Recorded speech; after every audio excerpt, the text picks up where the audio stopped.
We need a hit, so here I go. Ball one. Ball two. Strike one. Strike two. Yeah! A taste of Wheaties.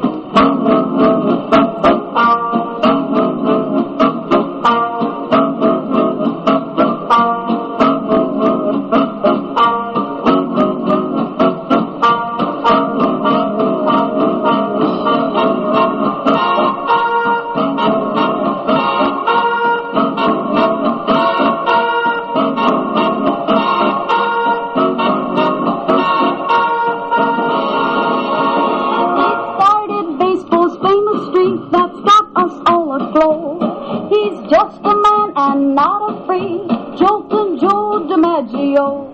Joe Dimaggio, we want you on our side. He tied the mark at 44, July the 1st, you know. Since then he's hit a good 12 more, Joltin Joe Dimaggio.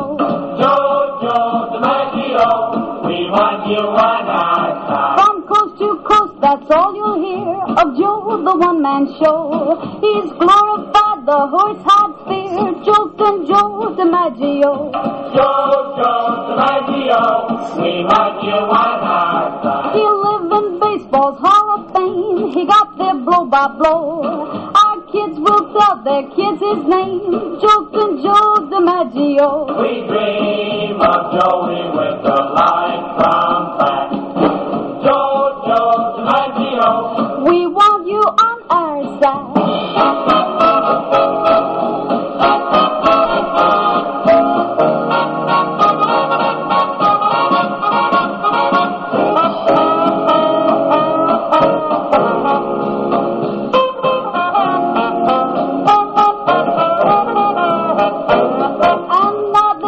Whispered low of how they stopped our Joe. One night in Cleveland, goodbye Street Dimaggio.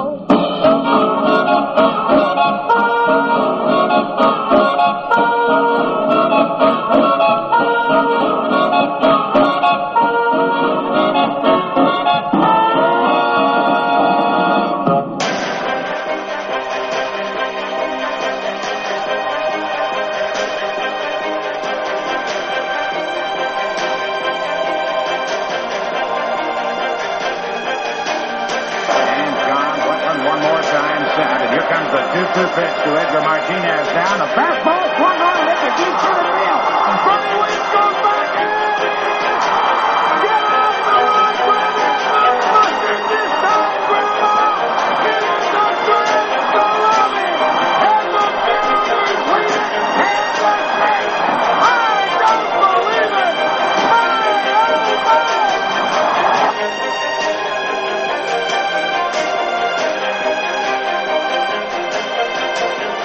From high atop the Robinson Dream Studio Complex in straight out of God's country, Pawleys Island, South Carolina, the Let's Talk Baseball Podcast Network proudly presents Backwards K Pod.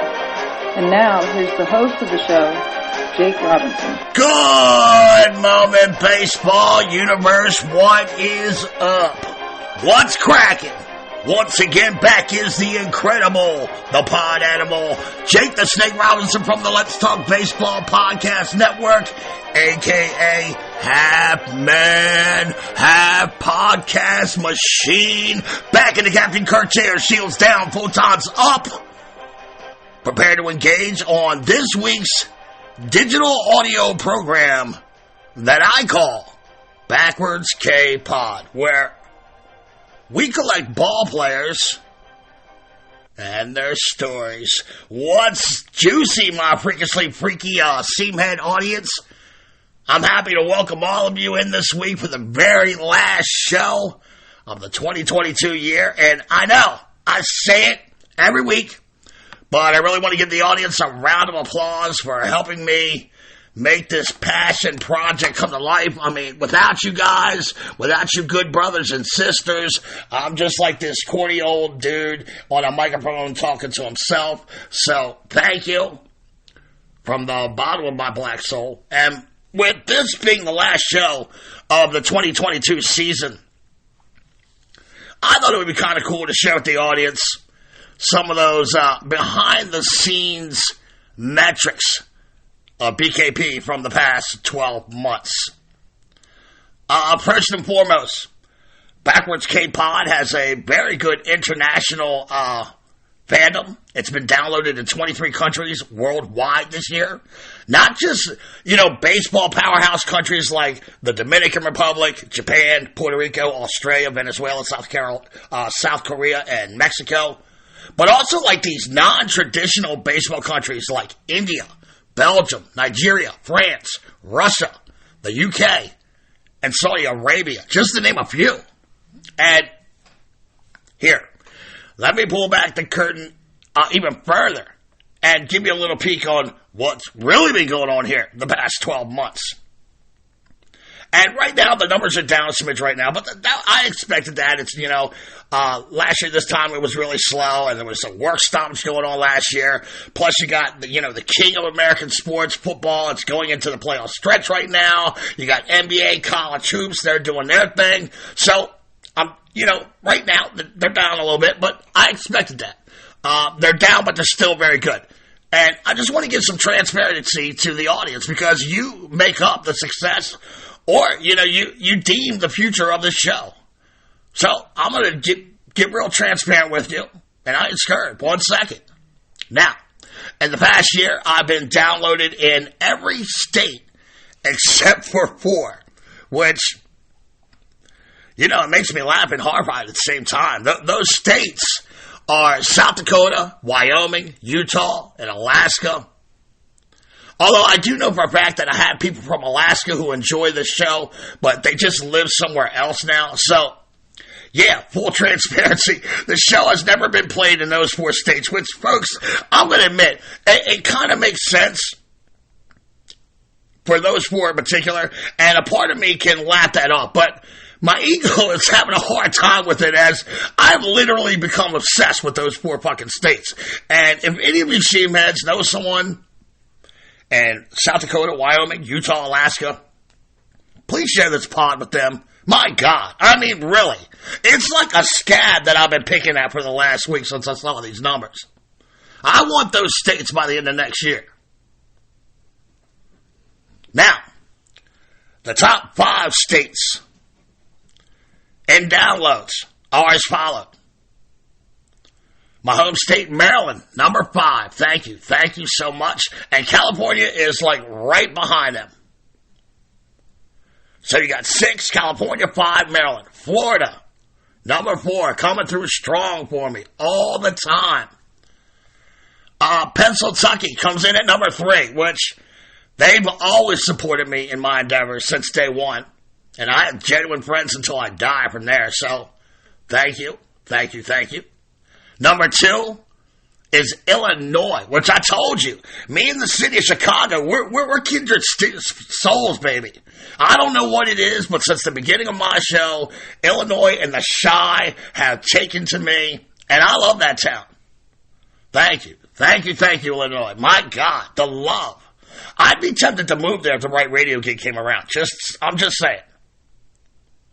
And the number 1 downloaded state for 2022 is my current home state of South Carolina, which is to be expected. The show has been passed around all over the place here in Pawleys Island. It's been very well received. I have lived all over the country, but this is truly my home. I have the support of the community. It's beautiful here. Good, simple folks who look after one another. My only regret in life is that I didn't know of this place long before I moved here. But again, I've been downloaded all over our great country, with the exception of the evil 4. But I'm going to change that. California, Washington State, Texas, New York, New Jersey, they ran up my top 10. And hopefully, I'll see those New York numbers push up after today's show. Now, let's take a look at the international metrics for 2022 real quick, which is a much harder sell for American baseball, as I'm sure many of you can imagine, right? And again, BKP, it's been downloaded in 23 countries all around the world. The top 5 countries outside of the U.S. mainland. We'll go backwards. Number 5, believe it or not, It's Russia. I can't explain it. It's not a traditional baseball country.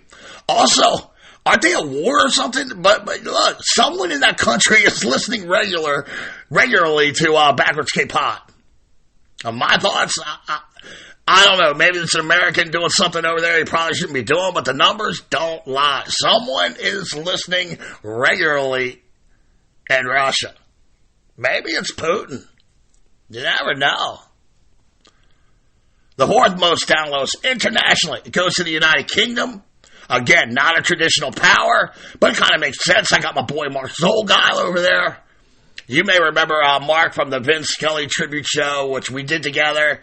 If you never heard the Vince Scully show, check it out in the archives, wherever you listen to your pods, or go to my website, diamondsnakejake.podbean.com, to hear Scully or any of my other shows. So, yeah, Mark is probably driving force there. Hopefully he's not the only one there, but he's the heavy lifter, and I thank you, Mark.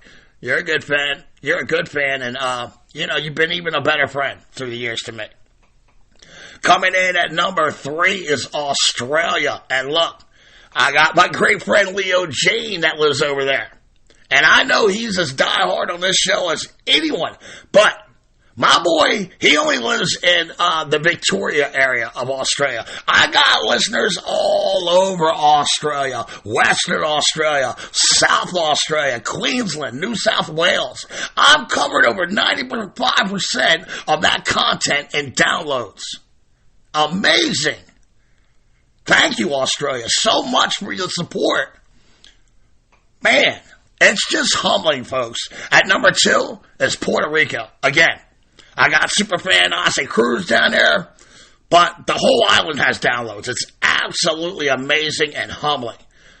Ozzy, he's truly one of my best friends on the planet. I've never said this, but traveling to Puerto Rico to do a show with that dude is absolutely on my bucket list. Yeah, life is about trust, and there are very few people I trust in my inner circle more than Ozzy Cruz. Thank you for your friendship and your trust, brother, and spreading the gospel of BKP. And the number 1 foreign market to download BKP in 2022 was... Yell out some guesses. The number 1 foreign market for BKP downloads was our cousins in the north. The best border country anyone could ask for. Canada, eh? That's right. Number 1 foreign market by far, by thousands of downloads. Only 3 territories in Canada did I feel to make a connection with. And that was Yukon, Manitoba, and Nunavut, which I never even heard of. But, as an ignorant American, it all looks like vast wilderness, the farther north you go to me as far as when I look at a map of Canada. So I'm not so disappointed about not capturing them or the Yukon. I feel like they have a bigger issues probably in their life than American baseball. Ontario, regional home of the Jays, they came out to support the Orioles fan in numbers. Thank you very much. British Columbia, Saskatchewan, Quebec, Alberta. Even the Northwest Territories. They all came through for a good brother. And Canada, I truly love you, and I mean it when I say, you are the greatest border that a country could ever ask for. And this country, and I, will always have your back. I'm kind of enjoying this end of the year transparency. So, let's do one last thing before we get on to this week's topic. Let's take a look at the most downloaded shows of 2022. Well, wait a minute. Let's look at the metrics on where you guys listen to my show real quick. The platforms that you use. And I'll look at the top 7 since those are all platforms that have been used over 100 times. The 7th most used platform for BKP is Facebook. Which, that's a good thing for me. It means people read these weekly promos that I put out, and then they hit the link. And that's very interesting for me to know. That's good data. I wasn't really sure if anyone ever uses that link. Number 6 is the Overcast platform. Number 5 is Google Chrome. Number 4 is iHeartRadio. Number 3 is Apple Podcasts, which, Apple puts out the most, they probably garner the most listens, but I kind of have this love-hate thing with Apple Podcasts, quite honestly. And I love Apple products. I use iPhones and iPads and all that shit, but I don't like their podcast system. They won't even let me use my logo. I'm not a really big fan of Apple Podcast platform, kind of. But they came in at number 3. They probably should be number 1, but people look at that goofy-ass fucking logo that they make me use, and no one's going to listen to it. Spotify is number 2, which is the platform I use and wholeheartedly endorse. They at least let me use my fucking logo. And the number 1 platform used to listen to BKP is the Podbean app. And that kind of surprises me, but thank you. And that also includes, whenever you use my website, DynamicJake.podbean.com. Okay, so there are the top 7 ways that people heard the show last year. And now, what we've all been waiting for.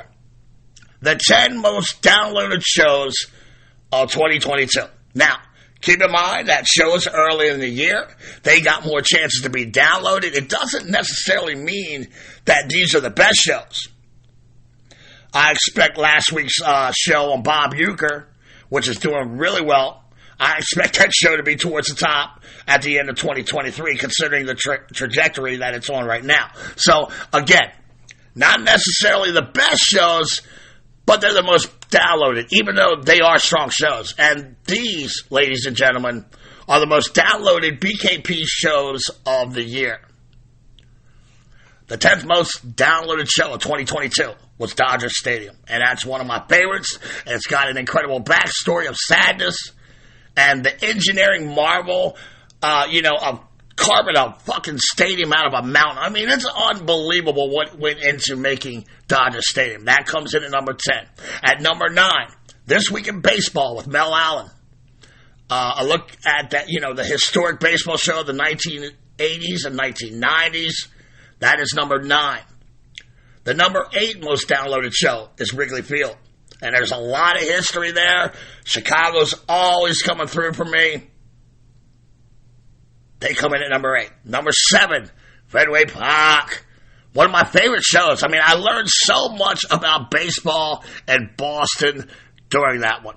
Number 6, Eddie Feiner, The King and His Court. And folks, I'm so glad that this show went over. It was kind of at the beginning of doing the show. I was nervous doing one that, it's not your traditional baseball story. But man, what a story. And it looks like y'all liked it as well. And it came in at number 6. So that leads us into the top 5. The 5th most downloaded BKP show from 2022 is George Steinbrenner, The Boss. Love that story as well. It changed my perception of the man. Not necessarily so much of the boss, but certainly the man. And it's definitely struck a chord with me. And I have a whole newfound respect for George after doing that show. The 4th most downloaded story is the death of the Montreal Expos. Now, this is certainly one of my favorites. And I'm a little biased. I was a huge Expos fan. And I had so much fun doing that research there and telling that sad tale. That comes in at number 4.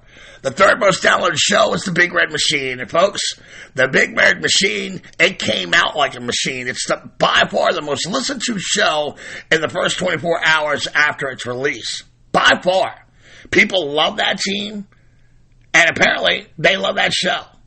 The 2nd most listened to and downloaded show in 2022 is the first show, Roberto Clemente. He's very special to me. He's the face of the Let's Talk Baseball Podcast Network. And that show, it gave me the confidence to keep putting these out. And that brings us to the most listened show of 2022, the most downloaded show of 2022. And that was Nolan Ryan, The Ryan Express. And look, man, I mean, the bottom line is one can never underestimate the romantic power of Nolan Ryan, for sure, as his show is the king of the backwards K-Pod mountain after 1 year. Will he still be there next year? It's hard to say. But I'm sure we're going to revisit this next December. That was kind of fun. I kind of enjoyed that. Just wanted to get my amazing CMed audience a peek behind the curtain. And, I thought we'd just take a little look back. I'm nothing without you. I'm just a voice. My goal, my number one mission in the mission statement was to leave my voice behind, share the game with the future generations. With your loyalty and fandom, I'm accomplishing my dream, and I hope the 2023 topics that I have for you, they will leave the same kind of impression that these are having. And I truly look forward to sharing them with you. And look, I tell you guys all the time, I don't want to take myself very serious, but I do take this work serious. I'm a solid number 2 pitcher in the rotation. I'm dependable. You're going to win more than you lose with me on the bump. Deep down, I know I got the, I haven't reached, ace maximum potential yet, but I'm on the cusp. I'm Grayson Rodriguez, baby. 2023 is where we're going to take this thing to the next fucking level. I learned a lot in my rookie season here at Podbean, and you ain't seen nothing yet, so brace yourself, mother effer. To quote my boy Orioles GM Mike Elias when talking about going into the offseason with the surprisingly surging Orioles of last year, he said, it's time for liftoff. Now, not quite like that. Not like the Orioles liftoff was signing Kyle Gibson and trading for James McCann from the Mets. That's more like, like a fart in church. I still love you, Elias, but damn, I'm talking a real liftoff, folks. I'm taking this show to the next level. And many of you can say many things about me, both positive and negative, but I deliver when I promise. Always. And I'll bring the funk next year, so stick around and smell what the snake is cooking. Backwards K-Pod is available on all platforms, as you can see from the analytics that I presented to you. Virtually anywhere you listen to your pods, or you can go to my website, diamondsnakejake.poppy.com, to listen to this or any of my other pods I've ever done. I will never charge you for the content here at BKP. No Patreon, no crowdsourcing. I don't need to dig into my audience's pocket for their nickels and dimes to make this shit work. As far as I'm concerned, no one should ever have to pay for a podcast show. I've never heard one that I would pay to listen to. So, folks, I don't do this for the money. I make a couple dollars here and there, and sure, I'm an American capitalist just like you who would love to make more money, but not at the sake of free content on a fucking podcast platform. I do, however, take 5-star donations, well-written reviews as payments. If you're on Spotify or Apple, please rate and review me as you see fit. I ain't scared. This helps me to continue to do this thing that I'm most passionate about in the world, podcasts and baseball. The more reviews I get, the higher up the search engines we go. So, more C-Meds can find us, and that helps me to add steak with the beans and rice on the dinner table for my family. So, please, I beg you, rate and review me and keep the baby snakes from starving. Okay, so enough of all this, right? Most of y'all know the deal. Every week for the past 51 weeks, Backwards K-Pod has covered about 160 years of MLB baseball. Major League Baseball. 160 years, folks. From the days of the Cincinnati Redlegs and the Boston Red Stockings, who would eventually become the Atlanta Braves, all the way up to the story of the recently retired baseball icon, Albert Pujols. I've done it all, from bios of individuals like Roberto, Mr. Ricky, Henry Aaron. I've covered memorable teams like the now-defunct Expos, the Gas House Gang, the Big Red Machine. I'd cover baseball and pop culture, the Baseball Bunch, This Week in Baseball, the Sandlot. I've covered every freaking stadium in use right now, from the oldest on up, from Fenway all the way up to Guaranteed Rate Field at this point. That's 90 years of baseball stadium construction. I've covered throwback cribs in Crosley Field, Polo Grounds, Shibe Park. I've covered baseball infamy and scandal and the Pittsburgh drug trials, the Mud and Jet Bandits, the death of Ray Chapman. We paid tributes to legends that we lost this year with Vin Scully Show and Gaylord Perry. And folks, I'm going to be honest. Sometimes I go through my catalog, and in all humility, I just don't see how any true fan of the game can bypass this pod. I love the fact that at my advanced age, I am still learning about baseball almost every day of my life, and it's because of this show. If I were to drop dead today, I would be so proud of what I've left behind on this program. But to the thrill of many and the disappointment of others, the snake ain't done yet. I got so much more up my sleeves, which, it's kind of ironic because a snake ain't got no arms, he needs sleeves, baby. But I digress. So, going all the way back to episode 1. And no, not the, Phantom Menace. I'm talking about Roberto Clemente. I put a lot of thought into who would be show 1. I needed a baseball player that is almost universally loved and respected, someone every single baseball fan can rally around, and a player that would be like a jumping off point. So, in retrospect, the second most listened to show in 2022, next to Nolan Ryan, I think I accomplished my goal there. And in between, I tried to keep stories diverse, make sure all the teams are represented. But I wanted a topic that would be up to par with Clemente to bookend this mother. And after much thought and consideration, and maybe along with a little pleading from my man Jim Quest out in Oregon, there might have been a little bribing there. Thanks for that $50, Questy. But look, it has to be a true icon. Preferably someone who transcends the 20th century. Someone who not only impacted baseball, but America as a growing mainstream and world power. And with that in mind, I decided to end the year talking about Joltin Joe Dimaggio, the Yankee Clipper. He was, without a shadow of a doubt, one of the most recognizable and popular men in the 20th century in America. A whole generation of Americans, both black and white, they grew up with Dimaggio as a living, breathing extension of their social and sports conscience. Folk singer Paul Simon, Art Garfunkel, their hit song Mrs. Robinson, they ask a question: where have you gone, Joe Dimaggio? Our nation turns our lonely eyes to you. What's that you say, Mrs. Robinson? Joltin Joe has left and gone away. And it is so true, because in many respects, Joe was the last of his kind in his era. He's been remembered in song, literature, featured as an iconic hero of his time. He was married briefly to the hottest chick in our planet, if not in our country, if not the planet. The hottest glamour girl of all time. I mean, don't get me started on Marilyn Monroe. My God. On May 16, 1999, the U.S. House of Reps, by bipartisan vote, which, that never happens anymore. God, those were the good old days.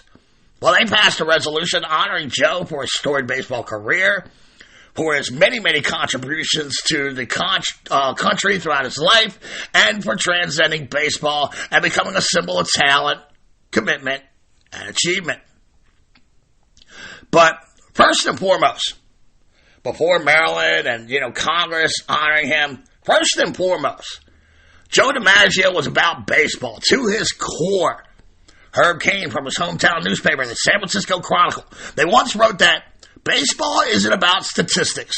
Baseball is Joe Dimaggio rounding second base. And when I read that quote, I can see this ball player that I've never seen play before rounding second like a pimp, right? Joltin fucking Joe, the Yankee Clipper, the undisputed leader of the Yankees team that won 9 chips in his amazing 13-year career. That ran from 1936 to 1951, with 3 prime years lost to World War II during his playing career. He gathered 3 AL MVPs. He holds a record that many agree is one of the, unbreakables when he hits in 56 consecutive games in 1941. A number that has never been seriously challenged except maybe Pete Rose in 1978 when I was 7 years old. He hit in 44 straight games with the Reds. As the son of immigrants, he was the embodiment of the American dream in the young but rapidly growing country. And sidebar here, sometimes things in life are just about the right person at the right time. And his Italian heritage in the Bronx and in New York City, it was way over. He really was like the perfect person for that city at that time. And in here, follow me on this pivot, if you will. Much like Bruno Sammartino was the perfect WWF champion back in that day because of this growing Italian population in New York City. Joe was a true Italian, living that, rags to riches storyline, and he was living it out in the iconic pinstripes. Joseph Paul Dimaggio was born Giuseppe Paolo Dimaggio on November 25th, 1914 in Martinez, California, which is located about 25 miles northeast of San Francisco. His parents, Giuseppe and Rosalia, they had immigrated there from Sicily sometime around the turn of the century, and after the birth of Joe, the Dimaggio unit, they moved to San Francisco, where his father continues his occupation as a fisherman to feed his family.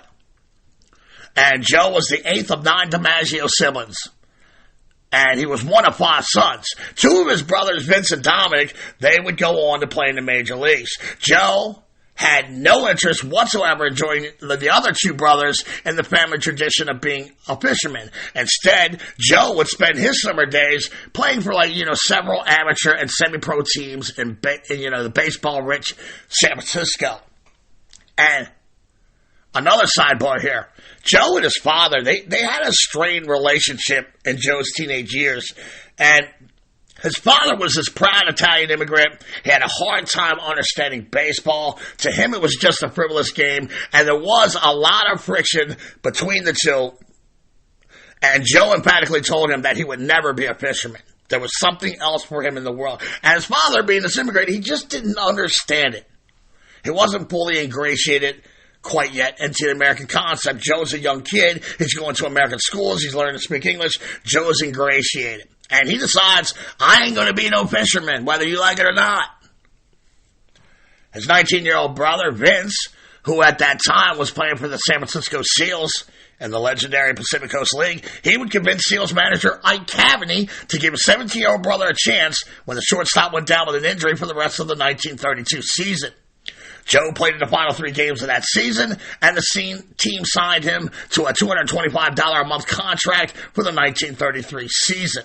And another side note here, $225 a month in 1933. It has the purchasing power of about $4,800 in the 2022 economy. So, not bad for a summer job. I mean, I gotta think, you gotta catch a lot of fish to match that. So, the wheels have been set in motion, and Joe is officially a semi-pro ball player. Now, in the beginning of the season, the Seals decided there was really no need to develop him to continue to play shortstop. Joe had an erratic arm, so they moved the 18-year-old to the outfield. And Joe makes up for that arm by destroying league pitching with a batting average of .341 and a Pacific Coast League record of 61-game hitting streak. So, he not only owns the MLB record, but he also owns the PCL record hit streak. But a knee injury in August, that put his rookie year on the shelf, unfortunately, or ironically, maybe fortunately. That knee injury, it gave MLB teams pause in offering him a contract. The Yankees figured, what the hell? They offered the Seals a $25,000 contract to buy his contract and 5 other players. But with the understanding that Joe remained with the Seals in 1935 to prove that rehab knee was not going to be a problem. Dimaggio accepts the challenge. The Seals accept the contract. And Joe goes on to prove that knee is fine. He torches the league pitching with a .398 average, 34 home runs, and 154 RBI. So, of course, in 1936, the Yankees are satisfied. They bring him on board. Now, the Yankees at this time, they're still a baseball power, but they're not quite a superpower anymore. There's like this void after Babe Ruth was traded 2 years earlier, as you can, expect. So, Joe comes into spring training as a blue chip prodigy with huge expectations and immense pressure. Don Daniels of the Sporting News, covering the Yankees in camp that year, he wrote that the Yankee fans regard him as Moses, sent by God to deliver the team out of the second-place wilderness that they find themselves in. And again, The determined Joe, he accepts the challenge. He makes the team out of spring training about halfway through the season. The Yankees fans realize they got a star. And halfway through the season, the rest of the fans in the league, I can only assume, were like, oh, shit. I mean, he's hitting a tick under 350 going into the All-Star break. He's named a starter in right field in that Midsummer Classic. By the end of the year, Joe has captured the imagination of the baseball universe and the country. He's got his visage on the cover of Time magazine. And in his rookie year, he treated the AL hurlers with total disrespect. He posted a .323 batting average, 29 bombs, and 125 RBI. Dimaggio was probably one of the first ball players in the history of the game that you could call a five-tool guy. Maybe Garrick. I'm sure there are others, but I apologize. My mind is drawing a blank off the top. I mean, who may have been a five-tool guy before him? And if you have any opinions, leave me a message. But I'm kind of drawing a blank on this. Maybe Jimmy Fox? Maybe I don't know what his wheels were like. Anyway, Dimaggio is your classic five-tool guy. He may have stunk as an infielder, but he put that work in and the pride and that you would expect from Joe. And he became an elite fielding outfielder. His arm was better suited for the outfield. He could run. He could hit for power. That's God fucking given. Again, after 1 year, this dude is elite. He is Mike Trout in the 1930s. Yankees manager from 1931 to 1956. Joe McCarthy called him the best base runner he ever saw. Aggressive, but intelligent. It was rare to see Joe throw it out on the base pass because of a brain fart. His all-around dominance was incomparable. By 1936, his game has evolved, and it's mature. And he has clearly accepted the challenge of filling the Babe's shoes, which, let's face it, those are some big fucking shoes. The 21-year-old king of New York. He leads the Bombers to the first of 4 straight World Series champions. And after that series, he returns home to San Francisco to a hero's welcome where the city mayor, Angelo Rossi, gives him a key to the city. And despite leading the Bronx Bombers to a back-to-back titles in 1937, leading the AL in home runs, slug, total bases, Joe finishes second in AL MVP voting behind Tiger slugger Charlie Gehringer. In 1939, after his 4th World Series chip, he finally gets that MVP hardware. And that's when he led the league with his career best .381 batting average. That would be the first of his 3 MVP awards.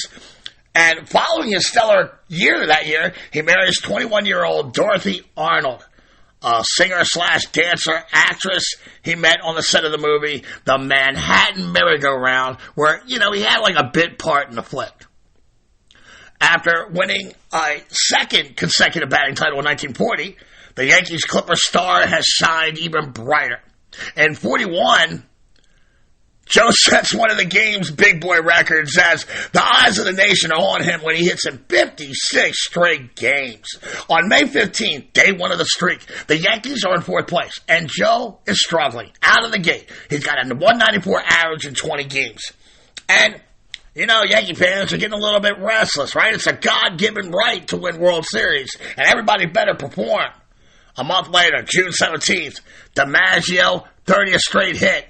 It breaks the Yankees hitting streak record held by shortstop Roger Peckinpah, a guy we covered in the Death of Ray Chapman story. And Roger Peckinpah, he set that hitting streak, 30 games, what was it? It's 29 game hitting streak. He set that back in 1919. And it was also equaled by Earl Combs in 1931. And as this streak is rolling along, it's gradually becoming a huge snowball, a national obsession. Anywhere you went, you were bound to hear someone ask, "Did he get one today?" Radio programs across the country were constantly being interrupted for news about the streak. On June 29th, in a doubleheader versus Washington, he gets hits in both games. The second game in that twin bill, Joe hits a single in the 7th inning to pass Brown slugger George Sisler and his 41-game streak that he set in 1922. And Sisler's streak was always referred to as the modern record. And that was to distinguish his record from the Baltimore Orioles' Wee Willie Keeler's 44-game hit streak in 1897, which was considered the all-time record. But I do think it's kind of ironic looking back in retrospect. And again, this is just a historian's perspective. 1922 is considered the modern game, but it's really not the modern game. It's still caveman-like, and it's still no one has smashed the color line, okay? So it's really not the modern game. But whatever, it's just something that I thought about while I was doing the research here. So, all respect due. He breaks Slugger's 41-game streak that he set in 22, but now the all-timer, which they considered that the modern record, which it really wasn't a modern record because it's not integrated baseball yet. Wee Willie Keeler's 44-game hit streak in 1897 is actually considered the all-time record at this time. On July 2nd, Joltin Joe Dimaggio breaks Keeler's record with a fifth-inning home run off the Red Sox pitcher Dick Newsom. 15 days later, the incredible record would end at Municipal Stadium before a crowd of 67,468 fans. At that time, it was the largest crowd to ever watch a night game. Indians third baseman Ken Keltner, he made two spectacular catches to rob Joe of hits. Plays to rob Joe of hits. And that was it. The streak was over. Over the course of that 56-game hit streak, the Yankees moved from fourth place, 5.5 games behind first place, and they went from 5.5 back to a 7-game lead over Cleveland and the first place spot. Not many talk about it, but Dimaggio went on to hit in the next 16 games after that streak was snapped. So, who knows? Had Keltner not robbed Joe, we could have seen a jaw-dropping, 73-game hitting streak right here. It's quite possibly, one of the most amazing feats, in-season feats pulled off on a ball field. Maybe in American sports. He struck out a mere 5 times and 223 at-bats during that streak. I repeat again, he struck out 5 times and 223 at-bats during that streak. In fact, the whole year, he only amassed 13 strikeouts. Huh? The Clipper batted .305 in 1942, the lowest average of his first 7 years. It's .305, though. The Yankees would win the AL pennant that year, but they lost to the Cards in the World Series, marking it as the only World Series loss Dimaggio would suffer in 10 trips to the dance in his career. In 1943, Joe enlisted himself in the United States Army Air Force, and like many big leaders at that time, Joe never saw combat, as he spent the majority of his tenure as like this morale booster, instructor, and he's playing baseball for these service squads. After his return home from duty in Honolulu due to painful ulcers, he was granted a medical discharge in September of 1945. Soon thereafter, he and his wife, Dorothy, they get divorced, and Dorothy takes the son, Joe Jr., in custody. The following season, 1946, is a tough one for the new 31-year-old Dimaggio. His .290 average and 95 RBIs are below his high standards as the 1947 season is getting nearer and nearer. The Yankees announced that Joe will have surgery to remove a bone spur from his left heel. In January, the doctors removed that 3-inch spur. 2 months later, physicians had to go back in there. They had to perform a skin graft surgery procedure to close the slow-healing wound. On April 20th, he makes the first start of the season. He drops 3 dongs on the A's. But by the end of April, he's batting a minuscule 143. However, Joltin Joe, he begins to warm up. A 4-for-5 game versus the Red Sox on May 25th. That put him over 300 for the first time all year. And the team is responding to the resurgent Dimaggio. On June 3rd, led by Joe's 4 hits, the Yankees shut out the Tigers 3-0, and Dimaggio is now batting a league-leading .368. He's hit safely in 16 straight games since May 18th. He's abusing AL pitchers with a .493 average during that span. And the Yankees moved to first place on June 5th with a doubleheader sweep of the Browns. A 19-game winning streak by the Yanks between June and July and pushed them 11 and a half games ahead of Detroit. By the last game of the season, Joe had spearheaded a Yankees offensive attack that had left the Tigers in the dust by 12 games, and the Yankees snatched the AL pennant. By the end of the season, Dimaggio's stats were again under pre-war levels, but, he's still productive. He's batting .315 with a career-low 20 home runs, 97 RBIs. Those 97 ribs were the second low of his career, but they were good enough for the third most in the American League. Even though Ted Williams had surpassed Joe in virtually every offensive category. In fact, he led the whole AL in virtually every offensive category as the splendid Splinter bashed his way to a second Triple Crown. But just like back in 1941, William again played second fiddle to Dimaggio, who won his third AL MVP on the basis of his all-around play and the fact that the Yankees were back in the World Series for the first time, in like 4 years, 1943. Joe was awarded 8 first-place votes compared to the 3 that Ted received, and he was edged by a mere point difference of 202 to 201. And side note here, folks, I would love to know the metrics and the demographics of where these voters, these writers were from. And I've told you before, as a historian, I don't like to judge a lot of things in 2020 hindsight, but I am curious to hear what you think about these 2 tight MVP crowns that go to the Clipper. Send me your thoughts, backwardskpod@gmail.com. Although Dimaggio only bats .231 in the 1947 World Series, he does have some memorable moments versus those trolley Dodgers out of Brooklyn. He drops Dong twice in the series, including one in Game 5 that would lead the Yankees to a 2-1 victory. But the most memorable Dimaggio moment of that series was actually a long fly ball out in Game 6. In the bottom of the 6th inning at Yankee Stadium, the Bombers are trailing 8-5, 2 men on, 2 outs. You got Snuffy Sternweiss at second, Yogi at first. And the shadow of Dimaggio, it looms large at the dish as Dodgers pitcher Joe Hatton stares in. Now, Dimaggio hammers the pitch, absolutely cut that ball in half, and it is headed to the left center field bully area. Now, earlier in that inning, with the Yankees coming in to bat, Dodgers manager Bert Schotten, he made a defensive replacement out in left field, and he subbed in 5'6" defensive specialist Al Gianfrido for Eddie Mixes. And going back to that ball, the ball is carrying. It's carrying. It's carrying. It's continuing to carry. And Gianfrido, he's tracking. He's scampering. He's tracking. Back to the wall. At the very last second, he leaps to rob Joe of a game-tying 3-run blast. The catch was not only the final out of the inning, but it ends the last threat that the Yankees had to offer that day, and the Dodgers win to force a Game 7, which the Yankees would clinch for their 11th World Series in their team's history.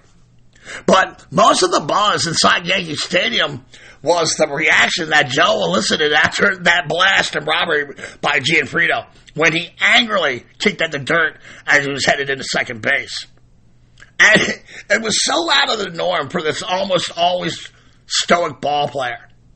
The fans were fascinated by this because, it just wasn't something that you saw from him. And I can't stress to you how important it was to Joe for him to protect his brand.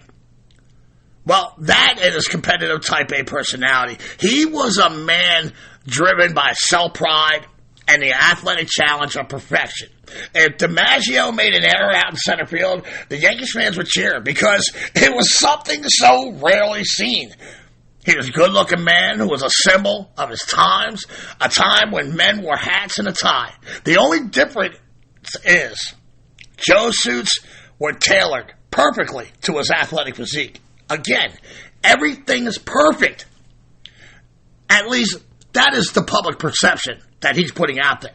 There are times in his life when he's a recluse hermit and he's desperately avoiding the public. 1948 would prove to be Dimaggio's last great season, statistically speaking, of course. He played in 153 games, despite laboring through the recurring and painful bone spurs. His 39 home runs, 155 RBI, 355 total bases, and led the American League, and he finished second in MVP voting to Indians player-manager Lou Boudreau, who led the Tribe both on the field and in the dugout to their last World Series title. And those damn bone spurs, they continue to plague the Yankee Clipper. And in contrast to his amazing 1948 season, the 48-49 season was the worst of his career. Although his midseason return that year, it cemented his reputation as, the inspirational catalyst that greased the wheels for the superpower Yankees machine. After that 1949 season, and with the New York tabloid-style press running amok, speculating that Joe was at the end of his career, Dimaggio begins to isolate himself from the world and his hotel room, especially on the road. In mid-June, he realizes, hey, my healing feels pretty good. The pain was gone. 2 weeks later, he makes his season debut against their rival Red Sox at Fenway Park. Game 1 of the series, June 28th. Joltin Joe drove in 2. He scores twice in a 5-4 victory. The next day, he clobbers 2 home runs with 4 RBIs and another win. The third game, Dimaggio drops dong 2 more times, drives in 3, leading the Yankees to the series sweep, and thus stretching New York's lead to 8 games over Boston. The Brazilian Red Sox, though, they would scratch and claw their way back with a late-season surge and would eventually take a 1-game lead over the Yankees with 2 games left to play in the boogie down. Dimaggio himself had been hospitalized in September with pneumonia, but he was in the starting lineup when that final series started. On October 1st, forever known as Joe Dimaggio Day, in front of 70,000 adoring fans in the house that Ruth built, Joe was flanked by his brother Dom and his mother.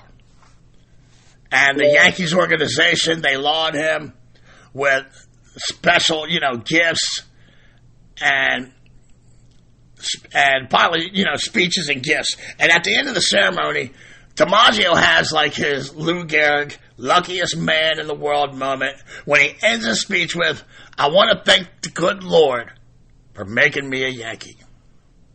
Still weakened by pneumonia, he told manager Casey Stengel he was probably good for about 3 innings.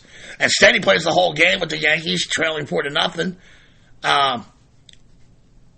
With the Yankees trailing 4-0, Joe doubled in the 4th and was later driven in, propelling the Yankees to a comeback win 5-4, which meant the 2 teams would play for all the marbles in the last regular season game of the season. In the 8th inning of that game, Bobby Doerr of the Red Sox, he hit a triple that Joe's weary legs couldn't catch up to. And whenever I watch old film of Dimaggio in center field, he reminds me a lot of former Jays center fielder Devon White. And some of you older cats my age, you might remember him. Hell of a defender out there in center field. And like him, Clipper was just, smooth as silk. Just this elegant strider who looked like he could cover more ground with less steps. And everything with Joe was beautiful. And again, it's a man who takes pride in his pursuit of perfection. So when Doerr hits that triple past him, first of all, there's a hush murmur racing through the crowd. And Joe has his head down in shame. And he's out there, he's seething in the outfield.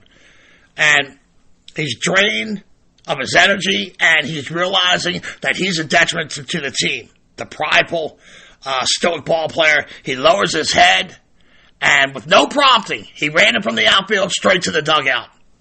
And that, my Seamhead audience, is everything you need to know about Dimaggio right there. The Yankees won that game 5-3, and they captured the pennant again.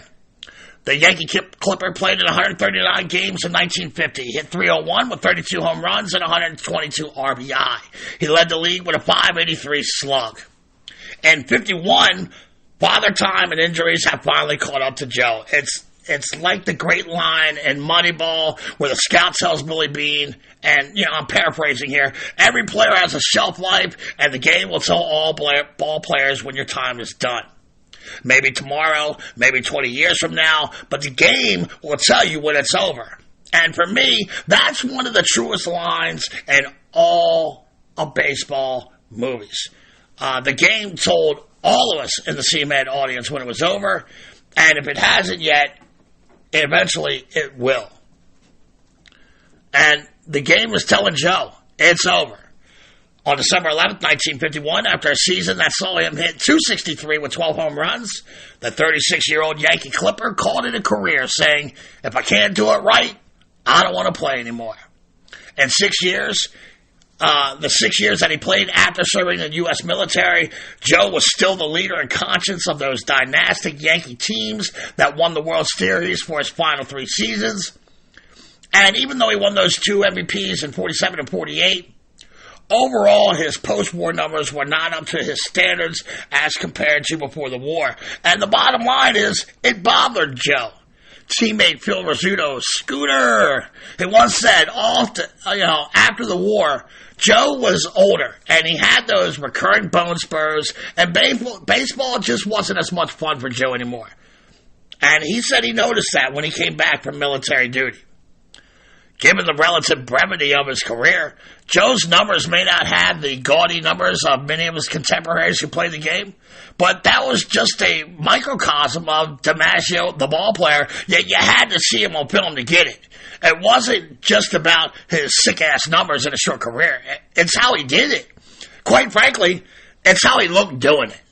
Dimaggio was always a level or 2 above everyone, save for maybe Ted Williams, Stan Musial, and Willie Mays at that time. You didn't have to comb through his stats, even though he had them. The stats are just numbers on Baseball Reference. Joe had style, he had grace, he commanded respect through his elegance and stoicism as he played, as well as his play on the field.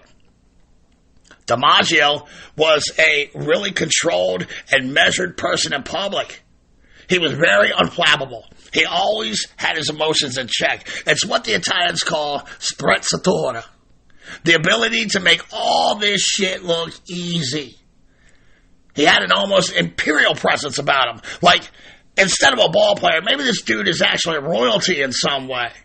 You know, that's just the way he carries himself, and that's the way he played the game, that's the way he dressed. That was Joe fucking Dimaggio. But the truth is, internally, Joe had inner turmoil that belied his calm exterior many times. And whatever was going on inside of him, he hid it very well from the public, and it manifested in the return of the ulcers that earned him a military discharge back in 1945. For all his popularity, Joe was an intensely private dude who was never comfortable in his role as anyone's hero. Here he was, the face of a franchise, the face of one of the biggest cities in the world, the face and hero of Italian Americans throughout the country. It was a blessing, but it was also an unwanted burden. His dependable performance and his character, it made him the right man at the right time. And I talked about this at the beginning of the show here. Sometimes it's just that simple. Here was a player that went about his work without bravado or flamboyance that you see from these so-called superstars today, making upwards and sometimes over $30 million a year. But let's be honest, not many of these dudes could carry Joe's bags. I guarantee you would never see Joe hit a home run and flip his bat like a child. He was the ideal icon for a nation struggling to climb out of the depths of the economic devastation left in the wake of the Great Depression, as well as the lives lost in World War II.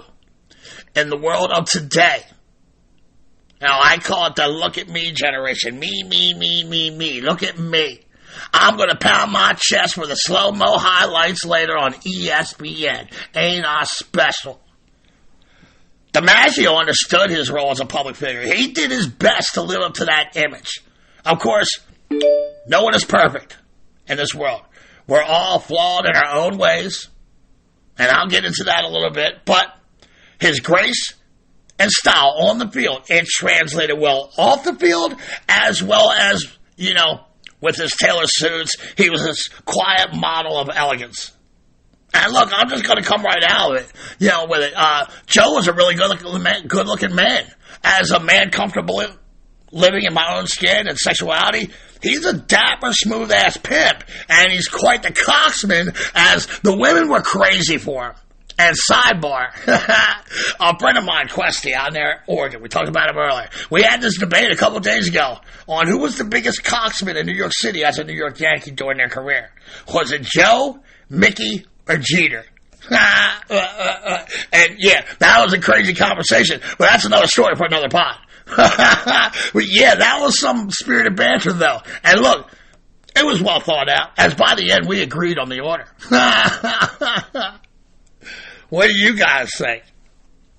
After the 1941 hitting streak and following his military service in the war, he became a national baseball legend in the making. His ethnic background, which was often noted in pre-war press, became increasingly irrelevant. His mainstream fame and influenced the arts.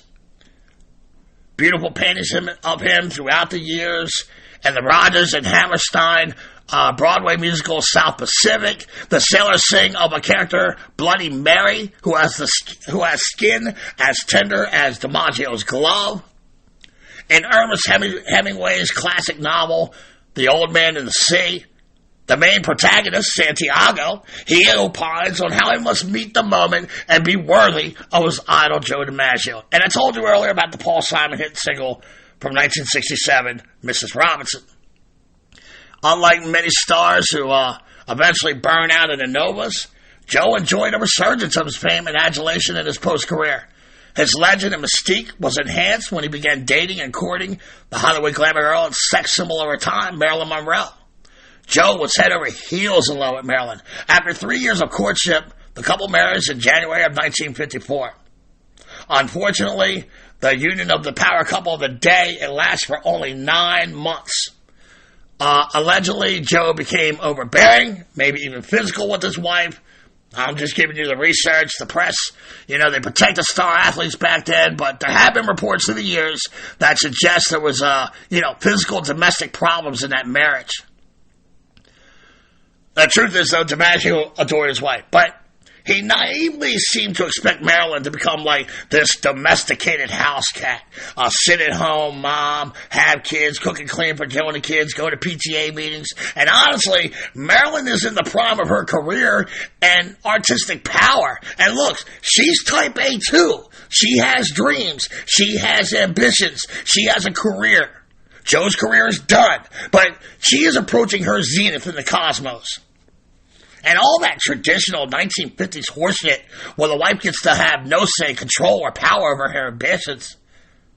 And side note, all the women Joe surely had at his disposal during and after his career, he is surely smitten by Monroe, but his love and demands at some point become oppressive for her. Dimaggio began showing up on movie sets, which Marilyn was flattered by in the beginning, but somewhere along the line, Dimaggio began censoring scenes and lines for her to say. He's giving the producers and directors a hard time, and it all came to a head during the filming of the movie The 7-Year Itch. The movie has that iconic scene where the Monroe character stands over a subway grate and her white dress blows upward by the force of the wind from a passing train. And if you've never seen it, get on your Google machine and check it out. I mean, it's Marilyn Monroe, one of the hottest chicks ever. My God, wow. Really smoking hot. The prideful Dimaggio was on the set that day, and he absolutely hated that scene. He fought with the creative types on the stage as well as with Marilyn at home over the scene, and it was considered super risque back then, but it's really not when you look at it. Thankfully, the producers and Marilyn, they stuck to their guns, as it truly is, like I said, one of the most iconic scenes in 20th century motion pictures. And slowly but surely, Joe's beginning to realize they got different expectations for their marriage and current life. After the divorce was probably the lowest moment in Joe's life, and he began seeing a psychiatrist at the time, which he admitted was a blessing. Marilyn would go on to marry playwright Arthur Miller, whom she eventually divorced, and she had a fairly public love triangle tryst with President Kennedy and his brother Robert. And the truth is, based on my research, All those dudes, unfortunately, they used up Monroe and threw away like garbage. But not Joe. Joe was probably the only one of those men who truly loved Marilyn. He always held out hope and sighed that they would remarry. When Monroe and Arthur Miller divorced, Marilyn was in a bad place. She's using drugs habitually at this time to anesthetize her pain. She's placed in a hospital with severe depression, and she pleads with Joe to come and get her. And Dimaggio, he shows up immediately at the hospital, and he demands him to release his wife in his custody immediately. He's politely rebuffed because, these people know that, first of all, she's not to be released, and secondly, they know that they haven't been married for years. Everybody knows. So the discussion becomes louder, and in the end, Joe says, look, release my wife to me, or I will destroy this place with my bare hands, piece by piece. So the hospital finally obliges, and they release Marilyn to Joe. When Monroe tragically dies in 1962, it was Joe who took care of all of Monroe's funeral arrangements. And for 20 years, 3 times a week, he would have fresh roses delivered to her crib. 20 years he did this. And the only reason he stopped doing it was because the media found out. Years later at a game in Yankee Stadium, Clipper was on the field when Robert Kennedy came out to throw a first pitch. And you can just see the disdain and the shade being thrown at him just by the look on Joe's face. After Marilyn's death, Joe disappears into relative obscurity before returning to the Major League Baseball as a vice president and coach for Charlie Finley's relocated A's in the 1968 season. During the 70s, he overcomes his shyness and he becomes like the spokesman for the New York Bowery Bank, as well as Mr. Coffee Maker. And for much of his life thereafter, he pretty much remains in the public eye until his death. He's doing celebrity golf matches, baseball, card shows, old-timer games, and by limiting his personal appearances, but also rigidly protecting his privacy, the Yankee Clipper was able to maintain this mystique until his death. On October 12, 1998, Joe was admitted to Regional Memorial Hospital in Hollywood, Florida. 2 days later, he had open heart surgery for lung cancer, and he never fully recovered from that. He would die at his home on March 8, 1999, at the age of 84. Sadly, he and his son Joe Jr. were estranged. Joe, who wound up homeless during his part of life, they had a lot of problems between the two. And when his father was on the deathbed, he was asked by a reporter, had he spoken to his father, and he said no.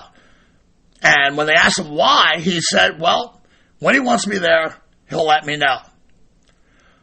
Unfortunately, Joe never asked for him, and he left the world without the two of them reconciling. That's just fucking sad and pathetic. Junior would die a little more than 2 months after his father.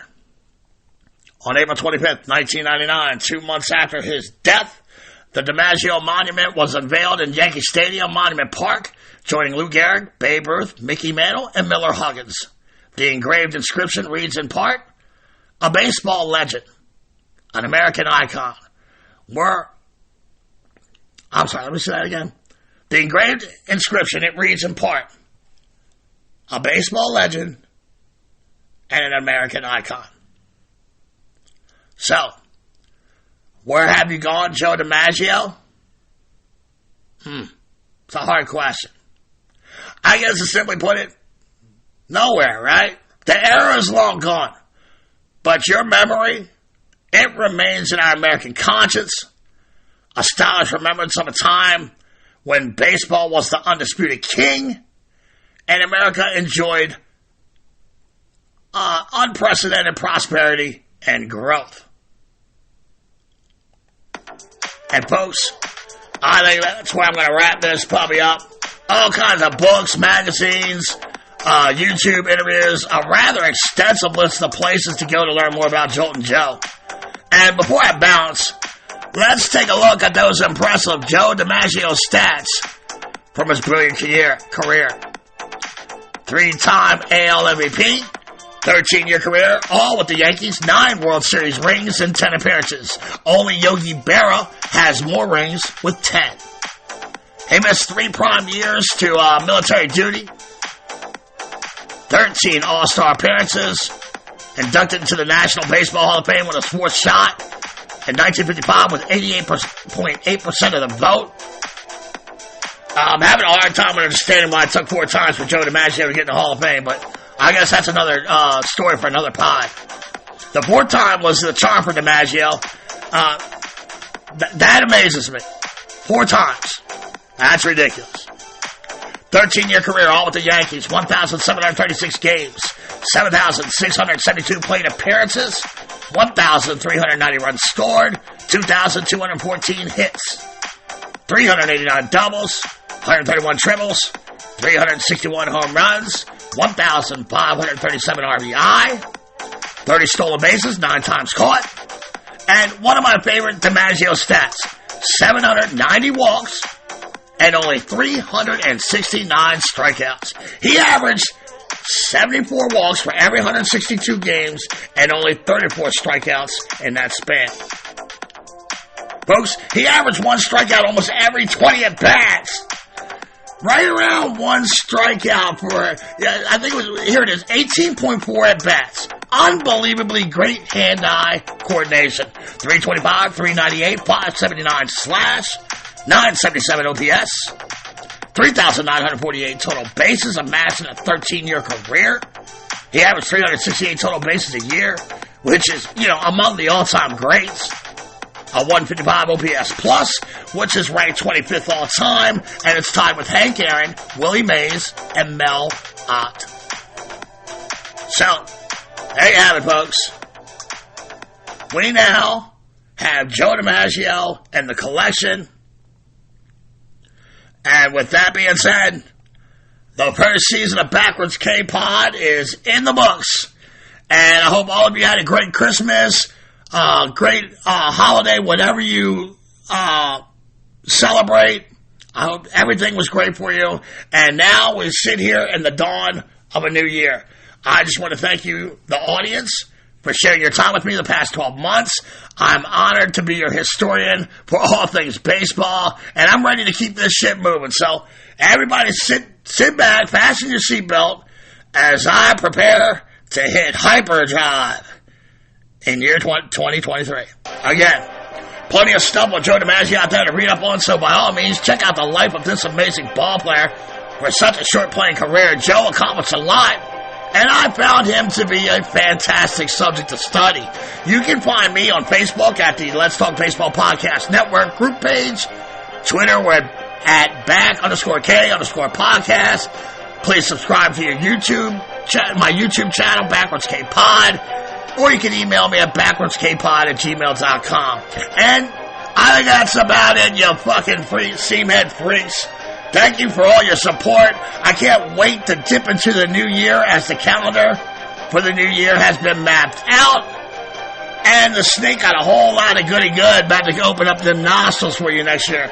In fact, with the Dimaggio story and 2022 already in the snake's rearview mirror, I chop the head off our baseball hydro only to see 2 more podcast shows grow in its place. Next week, the first story for 2023, we're going to talk about the 1989 earthquake series between Oakland and San Francisco. And I can remember being an 18-year-old kid when this happened. What a horrible moment for the most anticlimactic World Series ever in the history of the game. But look, that's another story for another pod. The first of 2023 here at Backwards K-Pod, where we collect ball players and their stories. I don't want to hear about any of you seamans dying from doing crazy shit on New Year's. Stay safe. First of all, I can't afford to lose audience members. Secondly, you ain't going to want to miss these 2023 shows. So, stay safe, drink and drive responsibly. Parents, if you see your kid sitting on the couch looking bored AF, by all means, put on a couple of turtlenecks, some long john sweatpants, multiple socks, take him or her outside and play a game of catch. Thank you for coming out. God bless and win the day. And like Shea Hillenbrand told me in our one-on-one interview, you go to hell, Andy Pettit. Happy holidays, Seamheads. Stay safe. Peace.